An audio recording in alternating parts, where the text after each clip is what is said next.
9470kHz, 9470kHz. 여기는 RBS입니다. 대한민국 헌법 제3조. 대한민국의 영토는 한반도와 그 부속 도서로 한다. 북한에 있는 동포 여러분도 헌법상 대한민국 국민입니다. 혹시 지금 북한을 탈출한 분들 중에 중국 외에 태국, 라오스 등 제3국에 계시다면 대한민국을 국적으로 이야기하십시오.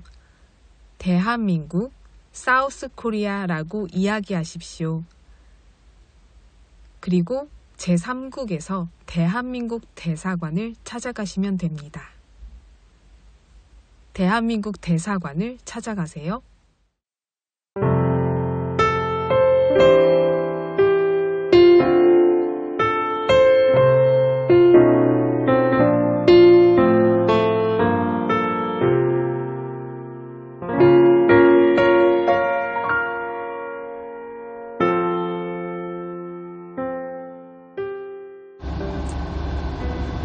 태아는 엄마의 뱃속에서 인생에서 가장 평온한 시간을 보내면서 춥지도 뜨겁지도 않은 알맞은 온도에서 포근히 떠 있다고 합니다. 게다가 먹을 것도 걱정이 없다고 합니다. 엄마의 탯줄을 통하여 알맞게 영양분을 공급받을 수 있기 때문인데요. 태아는 그곳에서 오래오래 살기를 원할지도 모릅니다. 그러나 자연의 순리는 그렇지 않습니다. 10달이 채워지고 태아는 밖으로 나가야 합니다. 드디어 그 시간이 찾아오면 태아와 엄마는 죽을 각오를 하고 서로 온 힘을 다해 세상에 나오게 됩니다. 태아가 세상에 나오기 위해 지나가는 길을 산도라고 합니다. 산도는 아가가 폐호흡을 할 수 있도록 돕는 역할을 하는데 산도를 통해 태아가 나오면서 좁은 공간에서 해방되어 태아의 폐는 크게 부풀게 되고 코나 입을 통해 갑자기 공기가 들어갑니다. 처음으로 폐에 공기가 들어오면 아기는 놀라서 무심코 그것을 뱉어내려고 하는데 이때 응애 하며 첫 울음을 터뜨리게 된다고 합니다.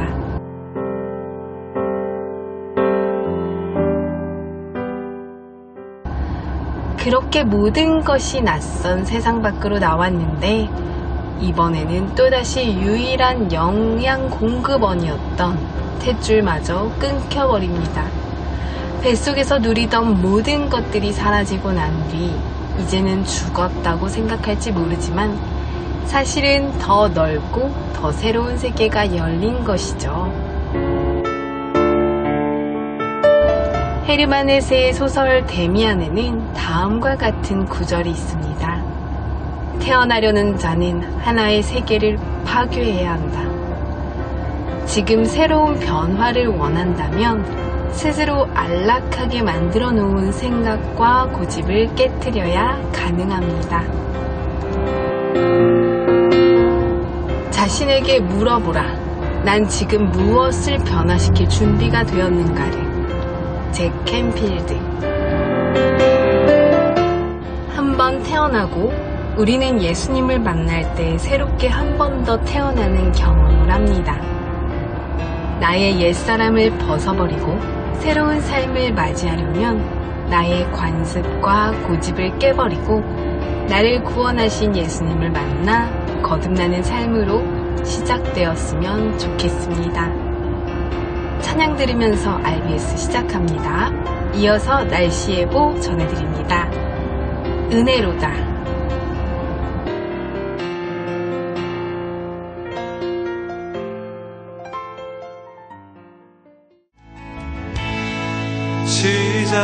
시작됐네. 우리 주님의 능력이 나의 삶을 다스리고 새롭게 하네. 자유하네. 죄와 사망으로부터 나의 삶은 변하구나. 충만하네.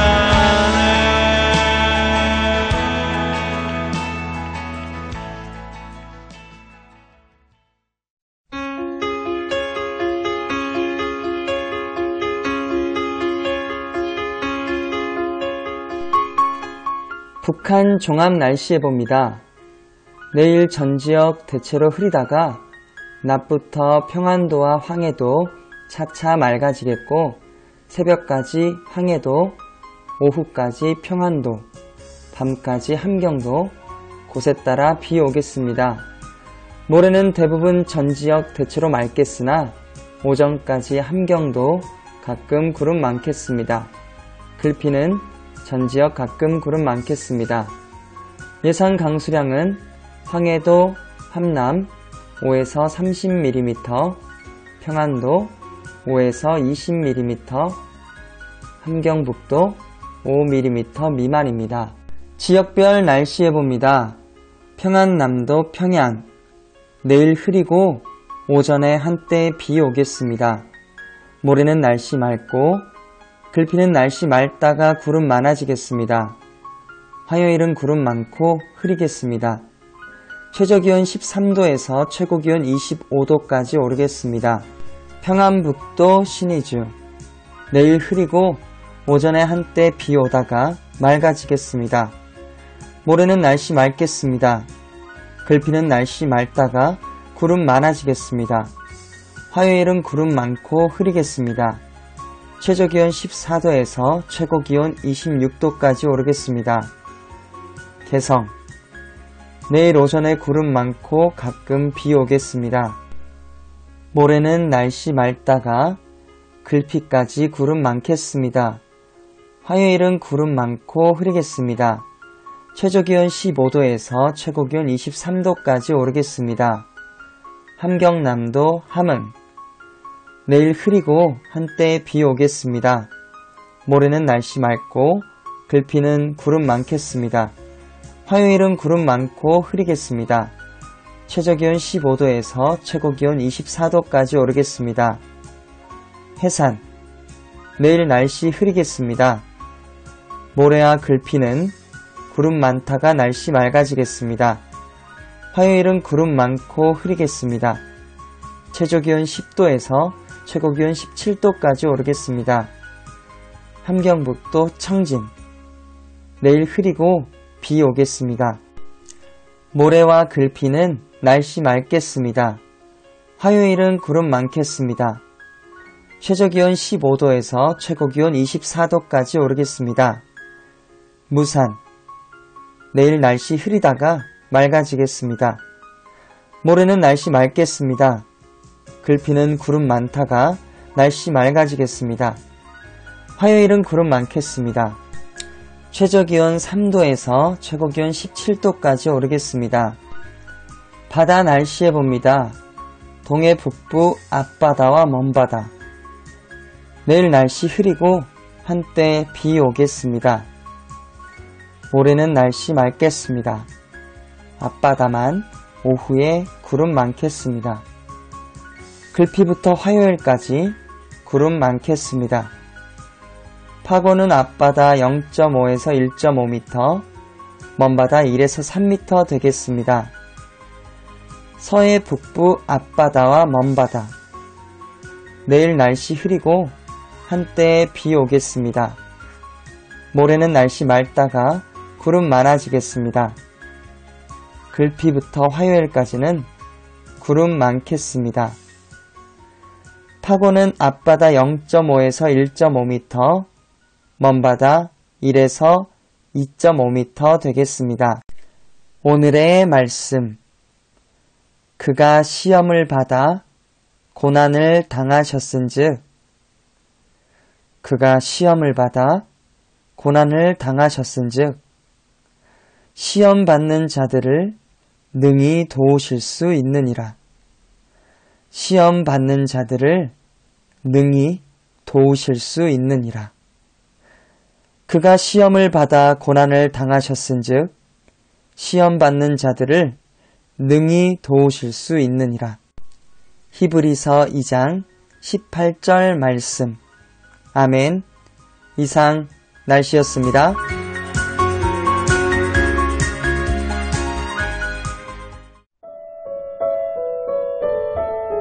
여기는 RBS 부흥복음통일방송입니다. 아주 소수지만 북한에서 0.01%의 삶, 권력자층의 삶이어서 부유하게 살았던 주민들도 최근에는 북한을 다 떠나올 수밖에 없는 현실이 무엇일까요? 남부러울 것 없이 평양에서 부유층에서 자란 청년의 이야기. 그러나 그가 자유 대한민국으로 떠나올 수밖에 없었던 자유를 향한 갈망. 오늘은 김금혁 청년의 이야기를 드라마로 들려드립니다. 함께 듣겠습니다.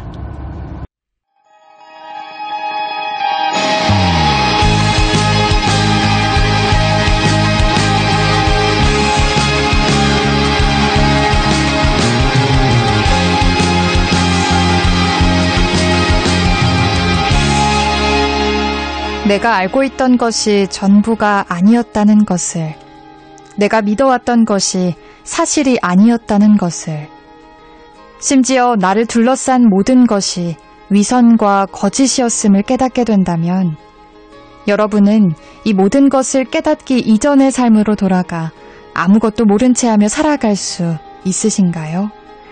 정답을 알면서도 잘못된 선택지를 따라 살아갈 수 있으신가요?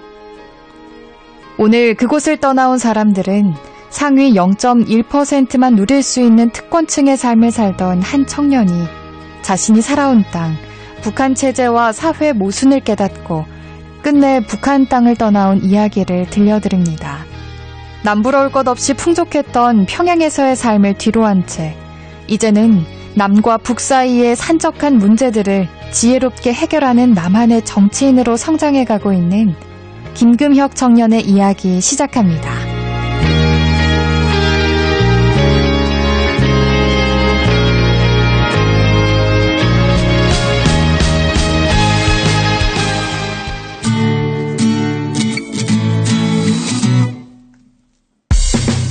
제가 중고등학교를 다녔던 지역은 평양이고요.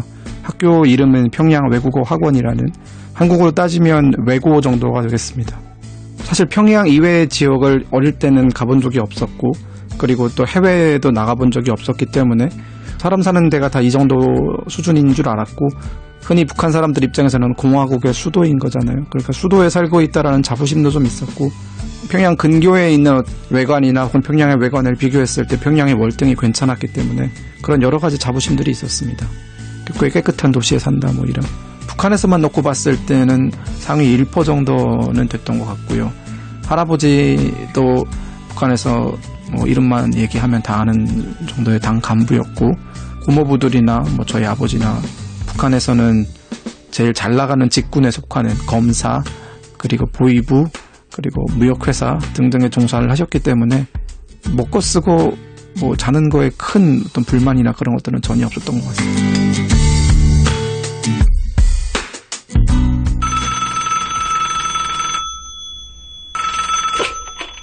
여보세요? 안녕하십니까. 여기는 김일성 총합대학 외국어문학부 영문학과 강좌실입니다.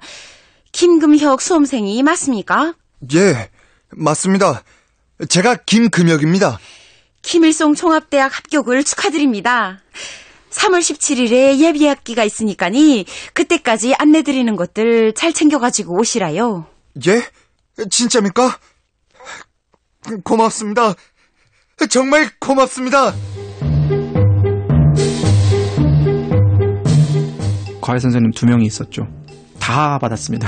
그 시험 과목은 다 받았어요. 수학, 물리, 영어, 생물, 화학 다 받았습니다. 그 전에 한 1년 동안 공부를 너무 가혹한 상황에서 하다 보니까 드디어 내 노력의 보상을 받는구나라는 생각이 들어서 그때 전화기에 붙잡고 막 소리도 못 내고 막 꾹꾹거리면서 네 감사합니다 뭐 이러면서 울었던 것 같고, 그 다음 할머니 뭐 할아버지 다 차례차례 전화를 드리고,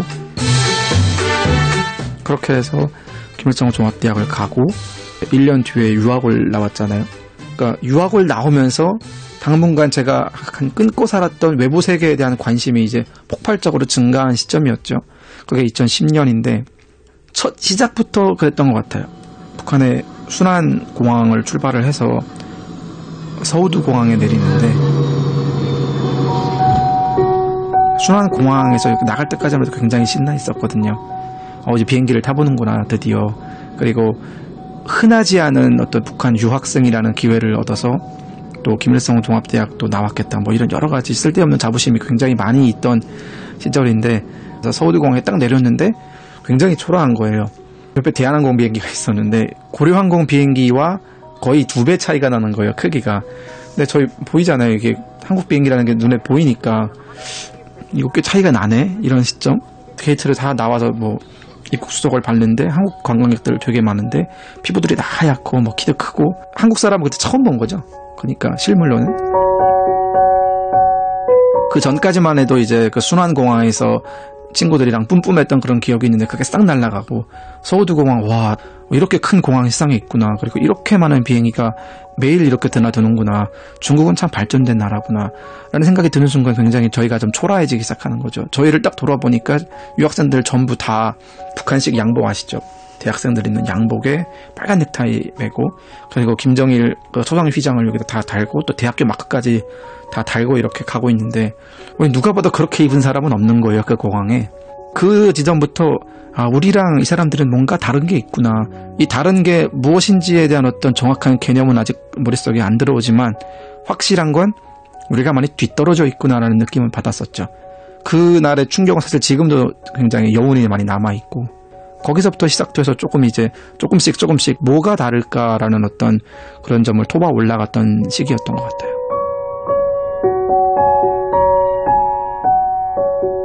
또 다른 세계를 알게 된 그날의 기억은 금혁 씨에게 여전히 선명하게 남아 있습니다.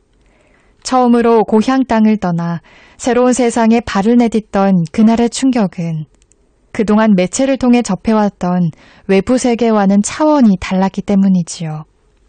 여전히 깨닫고 있지 못하는 무언가가 있다는 생각은 그날 이후 점점 커져만 갔습니다. 그런데 어느 날 한 사건을 계기로 아무도 눈치채지 못하게 홀로 쌓아오던 북한에 대한 의구심이 드디어 세상 밖으로 터져 나오지요. 북한에서는 사적 이익을, 목적을 가진 모임을 만드는 게 불가능한 일이거든요. 아무도 그런 모임을 만들어야겠다는 생각을 하는 사람도 없고, 제가 그 모임을 만든 게 2011년 정도인데, 그 전에 어떤 과정이 있었냐면 저부터 조금 생각이 바뀌었던 것 같아요. 그러니까 유학을 나온 이후에 한 3개월 정도는 사실 뭐 아무 생각 없이 그냥 그 유학 생활의 어떤 즐거움을 굉장히 만끽하던 시절이었는데, 3개월이 지나서부터 여러 가지 어떤 북한 체제의 모습들, 그러니까 북한이 과거에 했었고 그리고 현재도 하고 있는 그런 여러 가지 악행들을 봤을 때 과연 이것이 맞는 것인가라는 생각이 들었어요. 속으로만 생각을 하고 내가 느끼기에 뭔가 좀 이상한데 라는 걸 느끼고 있었지만 그걸 분출을 감히 할 수 없었던 시점에서 막 본물 터지듯이 막 이렇게 나왔던 시점이 아무래도 그 천안함 사건 이후였던 것 같아요.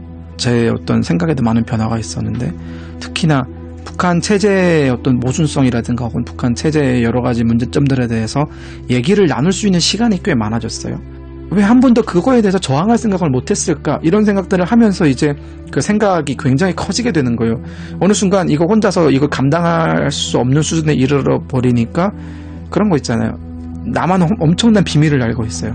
어떤 친구가 나한테 와서 야, 이거 꼭 비밀 지켜줘 라고 얘기했는데 못 지키겠죠. 왜냐하면 너무 말하고 싶으니까, 내가 알고 있는 걸 너무 다른 사람한테 얘기하고 싶으니까.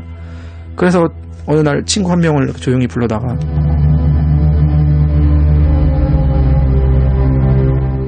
너래, 우리 북조선 체제에 대해서 어떻게 생각하네? 우리 북조선 체제? 그걸 왜 지금 나한테 물어보는 거니? 그냥 궁금해서리. 그냥 가볍게 얘기해보자 이거지. 그 체제라 하면 문제가 없다고 말하면 완전 거짓말이겠지? 길태, 우리래 지금 유학생이잖네. 근데 우리들만 감시받는 것 같아서 그래. 2인 1조로 다녀야 되고 여러 제약들도 진짜 많고. 그렇지, 그건 그래. 거기다가 조별과제를 하려면 우리들만 빼고 다 섞여서 하지 않네. 근데 우리 뭐 북조선 유학생들끼리만 해야 하니까네. 이거의 성적도 안 오르고 이건 좀 문제가 있는 것 같다 말이다. 그거에 맞는 말이야. 그게 한 5시간 정도 얘기를 했거든요, 그 친구랑. 그치 이러면서 하나씩 동의해 나가면서 조금씩 올라갔던 것 같아요. 그러다가 마지막에 가서는, 야, 근데 너네 독재가 뭐인지 아네? 독재 알지. 그 한 사람이 장기간 동안 통치하는 게 그게 독재 아이가? 근데 말이야, 김정일도 독재하고 있는 것 같은데. 야, 니 지금 무슨 말 하는 게야? 나 가봐야겠어. 우리가 술을 너무 많이 마신 것 같다 오늘. 오늘 얘기는 내가 못 들은 걸로 할게. 금혁이 니도 얼른 가라. 생각을 해보니까 이런 식으로 사람들이 좀 설득할 수 있겠구나. 뭐 너무 이렇게 막 돌발적으로 거부감을 느낄 수 있는 질문을 하지 않는다면은 어느 정도 범주의 얘기들은 친구들과 충분히 얘기를 해볼 수 있겠다. 그런 생각이 들어서 이제 다른 친구들을 만날 때마다 계속 이런 얘기를 조금씩 던져봤는데 놀랍게도 다들 비슷한 생각을 하고 있었어요. 문제가 많다. 제가 느꼈던 건 이 친구들은 지금 다들 불만을 하나씩을 가지고 있는데 이걸 어떻게 체계화하고 이걸 어떻게 논리화할지에 대해서 전혀 모르고 있구나라는 생각이 들어서 제가 읽었던 책들을 줬어요. 그냥 책을 이렇게 주면서 자연스럽게 그렇게 모임이 만들어졌어요. 그러니까 몇 날 며칠 우리는 모임을 할 거야 뭐 이런 식의 어떤 거창한 그런 건 없었고, 책을 줬으면 돌려받아야 되잖아요. 돌려받으면서 또 얘기하고 누구랑 같이 만나기로 했는데 볼래? 이러면서 한 명씩 모여가지고 그렇게 한 10명, 12명 정도의 그룹이 형성이 됐죠.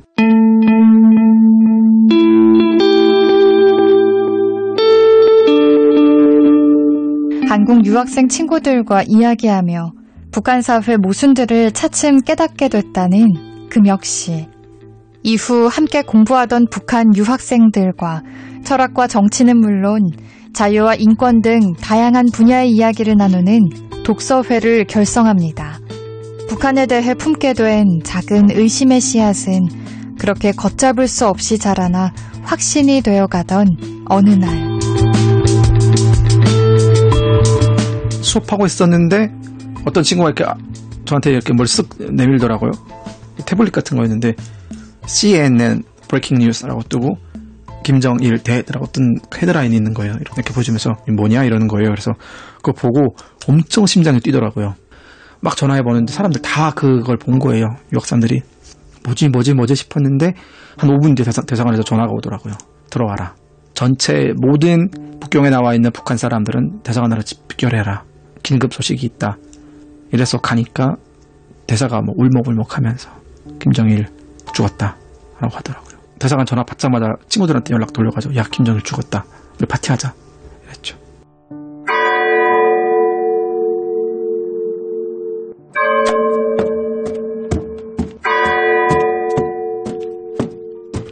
검은색 넥타이를 메고 딱 김정일 그 장례식장에 딱 들어갔을 때는 다 울었어요. 저 포함 다 울었어요.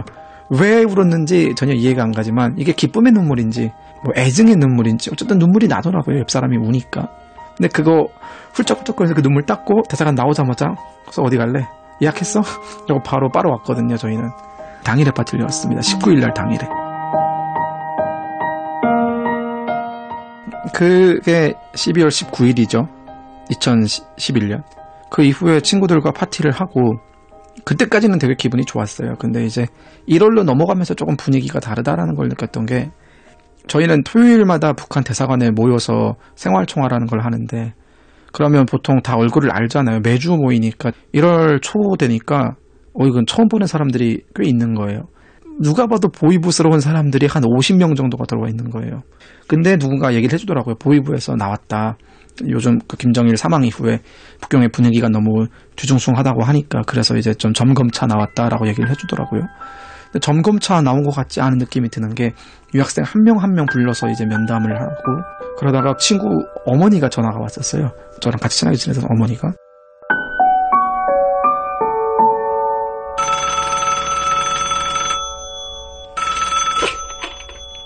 여보세요? 구매가 나야. 송진이 엄마. 아, 예, 어머니. 안녕하십니까? 그래, 구명이 넌 잘 있는 거니? 혹시 구명이 너 국가론이라는 책 같이 읽었니? 국가론이요? 아니요, 그게 무슨 책입니까, 어머니? 그래? 우리 성준이가 지금 보이부에서 조사를 받고 있어. 얘 가방에서 글쎄 국가론이라는 책이 나왔다지 뭐니. 근데 그 국가론에 각종 낙서가 돼 있는데 이게 한 사람 글씨가 아니라더라. 성준이 그냥 친구들이랑 호기심에 봤다고 하는데 친구들이 너네 밖에 더 있어야지. 너네가 읽은 거 맞지?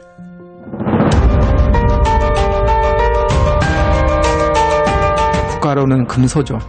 서양 철학의 어떻게 보면은 가장 베이스에 깔려있는 철학책이었기 때문에 읽어서는 안 되고, 이게 한글 번역판이잖아요. 조선글 번역판이 아니라. 그러니까 출판사도 한국이고. 그러니까 여러 가지를 문제가 이제 복잡하게 터진 거예요. 다들 두려움을 안고 있었는데 1월이 끝나가면서 조사 대상이 북경 유학생들한테도 넘어오고, 저희 친구들은 아니었지만 그냥 알고 지냈던 사람들이 한 명씩 이렇게 조사받고 왔다는 얘기를 하더라고요. 김정일 사망 전후에 뭐 했냐, 행적조사 전에 어디 있었냐, 후에 어디 있었냐, 혹시 후에 어떤 유학생들끼리 뭐 술자리를 가졌다는 얘기를 들어본 적이 없느냐, 이런 식의 질문을 했다고 하더라고요. 이거 우리 얘기인데 완전 큰일 났구나, 뭔가 알고 왔구나라는 생각이 들었었고, 제 차례가 온 게 2월 8일이었어요. 근데 다른 사람들이랑 전화가 좀 달랐어요. 다른 사람들은 그냥 오라고 하거든요. 조사받을 게 있다. 근데 저한테 전화 왔을 때는 그 유학 비자 문제가 있으니까 그 비자 연장 관련해서 해야 될 게 있으니까 대사관으로 들어와라. 근데 웃긴 게 가서 셀프로 비자 연장을 신청을 한 상태였고 연장이 된 상태였어요. 비자에는 아무 문제가 없는 상태였는데 여권, 뭐 노트북, 제 소지품들 다 가지고 들어오라고 하더라고요. 그래서 이거는 나는 이제 평양으로 북송되겠구나라는 생각이 그때 들어서 뭐 들어가겠습니다 이래놓고, 그때가 한 2시 한 15분인가 뭐 그쯤 정도였는데 그 자리에서 핸드폰을 부시고 캐리어에 담을 수 있는 것, 제 짐 소지품을 담고 패딩 하나 걸치고 이제 바로 기숙사를 탈출했죠. 그게 탈출이었어요. 2월 8일.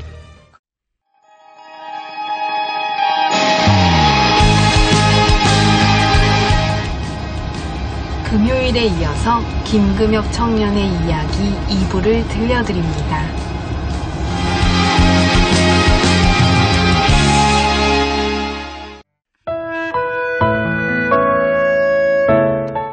북녘동포 여러분, 주님 안에서 정말 많이 사랑합니다.